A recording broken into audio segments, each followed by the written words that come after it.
Khalid and Reem were inseparable. Her grandfather was her whole world. Her favorite game, pulling his beard, and he would pull her pigtails. I'll let go, she says, if you let go. Khalid just can't let go of his little Reem. Now searching for memories in the rubble of his home.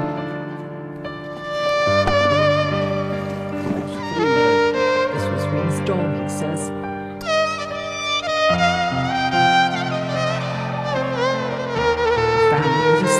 Airstrike nearby brought down their house in southern Gaza last week. Khalid woke up screaming for his children and grandchildren, struggling to walk in the dark and through the wreckage to find them.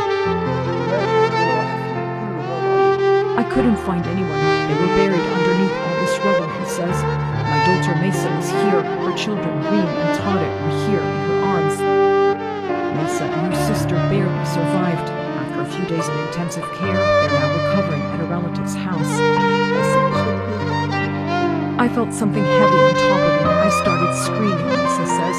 I heard Reem screaming next to me. I told her, there's something heavy on top of me. I can't reach you. I said my final prayers, and next I woke up in the hospital.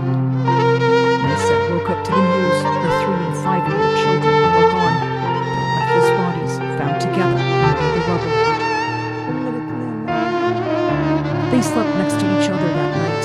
They slept early, she says. I told them to stay up a little longer, but they said they wanted to sleep. At the hospital, I was just numb, she says.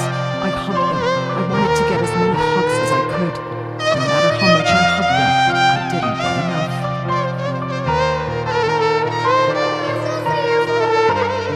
Their final days lived in a world they were too young to understand, where they no longer could dress up, go out and play, or get their favorite treats. With their father abroad working, they lived with their grandfather. He was so attached to him, and he spoiled her. They kept asking for fruit, but there's no fruit because of the war, he says. I could only find them these tangerines. Khalid holds the tangerine he gave Reem, the one she didn't get to eat, and pinned close to his heart, her tiny earring. He breaks down as he remembers their final evening, how his grandchildren begged him to take them out to play.